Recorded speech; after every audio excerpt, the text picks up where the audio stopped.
maka berubahlah babi ngepet itu menjadi sesosok manusia yang ternyata itu bapaknya.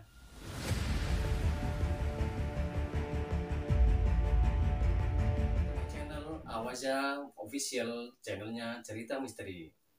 Teman-teman sekalian, untuk kali ini Awaza Official akan menceritakan suatu cerita misteri yang dikirimkan oleh saudara Yuda, teman-teman. Jadi Mas Yuda ini sudah email ke email channel kita di Awaza channel misteri @gmail.com. Jadi nanti bagi teman-teman yang punya cerita horor, cerita misteri yang bagus, silahkan di-emailkan. Nanti untuk emailnya saya kasihkan di link bawah ini. Nanti akan kita tayangkan di channel kita berikutnya. Oke, kali ini Mas Yuda akan menceritakan ini. Jadi ceritanya dari Mas Yuda sendiri, dia bersama keluarga ya teman-teman. Jadi Mas Yuda ini usianya sekarang sudah 30 tahun. Dia menceritakan tentang keluarganya. Jadi Mas Yuda ini dulu 5 orang bersaudara, 5 orang bersaudara, 3 orang kakaknya, terus 1 orang adiknya. Jadi dia yang nomor 4, teman-teman. Jadi boleh dibilang cerita dari Mas Yuda ini merupakan cerita yang beda dari cerita horor yang kemarin ya teman-teman ya. Dia menceritakan tentang pesugihan, teman-teman. Jadi awal mulanya keluarga dari Mas Yuda ini merupakan keluarga yang dibilang kurang mampu, teman-teman. Jadi 5 bersaudara ini, bapak sama ibunya ini, satu keluarga ini kemudian bisa dibilang keluarga yang kurang mampu, teman-teman. Jadi bapak sama ibunya ini kemudian tanpa pengetahuan anak-anaknya, dia mengambil pesugihan, teman-teman. Pesugihan ini dia berupa babi ngepet, teman-teman. Jadi bapak dan ibunya ini datang ke, bisa dibilang dukun ya teman-teman ya, dukun di suatu tempat yang kalau ceritanya Mas Yuda ini suatu tempatnya ini ke daerah pegunungan, teman-teman. Jadi di sana Mas Yuda ini bertemu dengan, maksudnya orang tuanya Mas Yuda ini, dia bertemu dengan seorang tubuh di sana. Rumahnya rumah desa ya, jadi rumahnya yang mungkin kalau bisa dibilang dari bambu ya teman-teman ya. Masuklah orang tuanya Mas Yuda ini. Waktu itu Mas Yuda masih usia 15 tahunan, teman-teman. Jadi dia masih benar-benar ingat. Dia diajak ke sana, terus nyampe di sana itu dibukain pintu sama yang punya rumah. Yang punya rumah itu ternyata orang tua berjenggot, kemudian berpakaian serba hitam. Terus dia bilang, "Kalian kesini mau apa?" "Iya Mbak, maaf, saya mau mencari pesugihan Mbak. Kami sudah lama hidup miskin, gak mau miskin terus, jadi kami mau mencari pesugihan. Kalian sudah tahu resikonya dulu Mbak. Kalau pesugihan itu resikonya kalian tahu, harus minta tumbal. Jadi nanti dari anak-anak kalian atau dari saudara keluarga kalian nanti dimintain tumbal." "Oh begitu ya Mbak." Akhirnya bapak sama ibunya Yuda ini dia berdiskusi, "Gimana Bu? Gimana ya Pak? Tapi kalau kita miskin terus gimana Pak?" Akhirnya mereka pun setuju. "Ya sudah Mbak." Setelah itu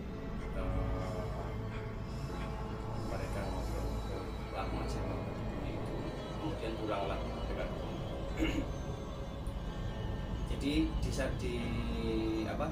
waktu di rumahnya Mbak Dukun itu dia dipesan, "Nanti kamu yang perempuan jaga lilin jangan sampai mati, karena kalau sampai lilinnya ini mati berarti nanti nyawa suamimu akan terancam. Oh gitu ya Mbak. Baik Mbak. Akhirnya mereka pulang. Sesampai di rumah mereka pun menuju sebuah ruangan. Jadi di ruangan itu dikhususkan untuk istilahnya babi ngepet teman-teman. Ini kan dia dikasih pesugihan namanya babi ngepet. Jadi nanti istrinya ini disuruh nunggu lilin, dan lilinnya ini jangan sampai mati, karena kalau lilinnya ini mati maka nama suaminya ibu atau ibunya Yuda tadi dia akan mati juga, seperti itu. Akhirnya suatu malam tibalah saatnya untuk ngepet ini. Jadi ibunya itu menunggu lilin. Kemudian tanpa sepengetahuan dari Yuda, di belakang rumah itu ada babi ngepet teman-teman. Dia ada babi yang dia berjalan ke arah perkampungan. Kemudian selang itu jam 1 malam teman-teman, jam 1 malam si babi ini dia berangkat pergi ke arah perkampungan, dan jam 4 subuh babi ngepet ini dia akan kembali teman-teman. Ternyata benar teman-teman, setelah jam 4 subuh itu babi itu kembali, ternyata dia membawa uang yang banyak teman-teman. Jadi ada beberapa uang 100.000, 50.000, bahkan ada yang koin juga teman-teman. Selang beberapa bulan kemudian keluarga Yuda ini akhirnya menjadi kaya teman-teman. Akhirnya dia bisa beli mobil, terus rumahnya yang tadinya itu kecil dan reyot ini kemudian dibangun yang megah dan tinggi seperti itu.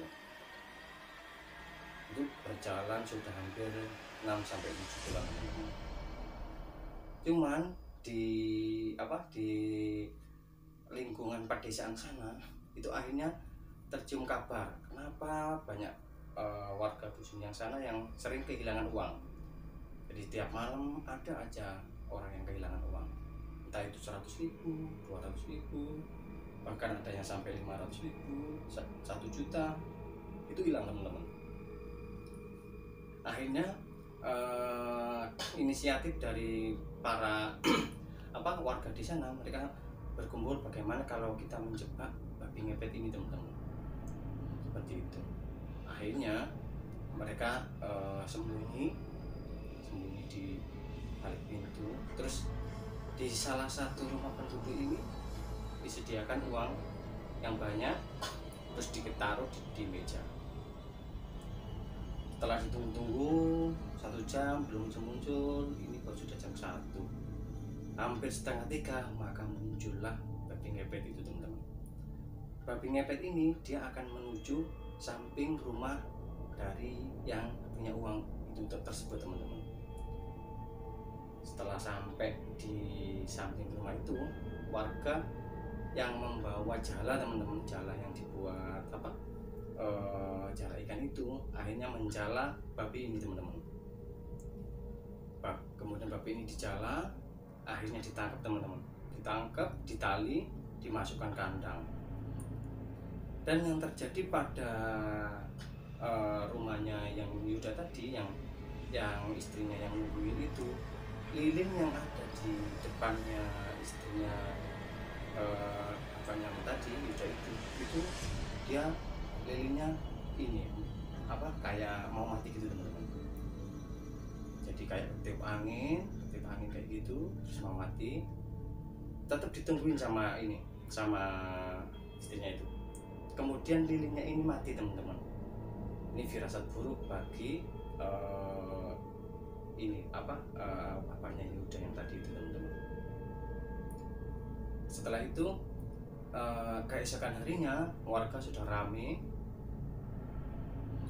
sekali teman-teman, sudah ramai. Kemudian datanglah orang pinter menuju yang babi ngepet tadi itu. Jadi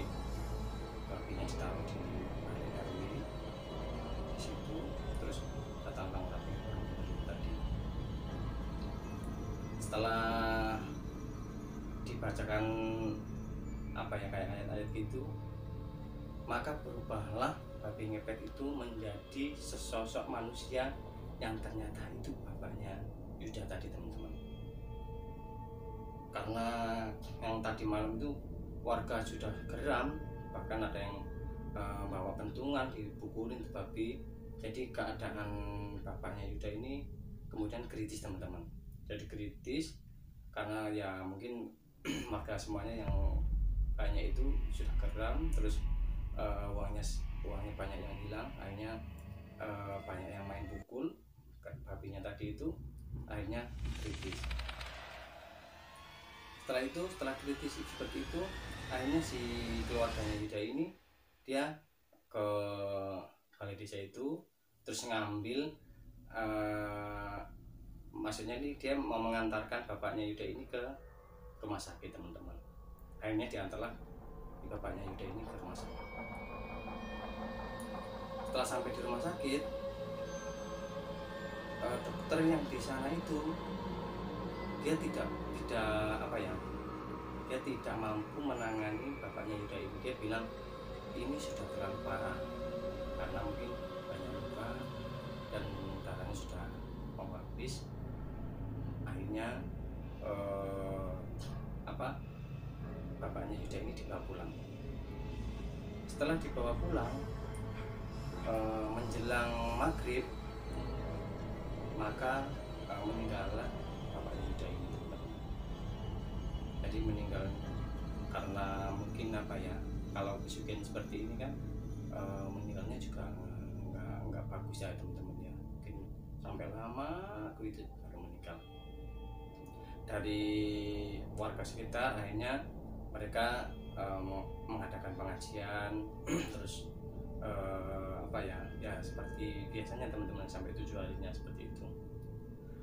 Setelah meninggalnya bapaknya Yuda ini, lambat laun 5-6 bulan kemudian bangkrut, teman-teman. Jadi keluarganya Yuda yang tadinya itu sudah kaya, lama-lama harganya habis, teman-teman. Rumah yang dia tempati pun dia jual, teman-teman.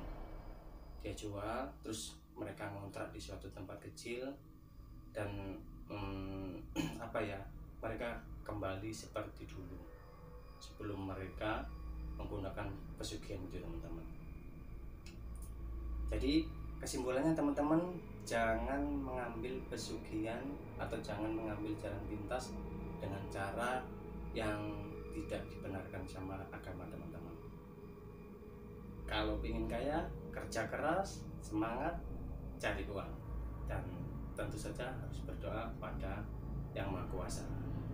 Itu aja, teman-teman, untuk cerita horor kali ini. Jangan lupa like, komen, dan subscribe.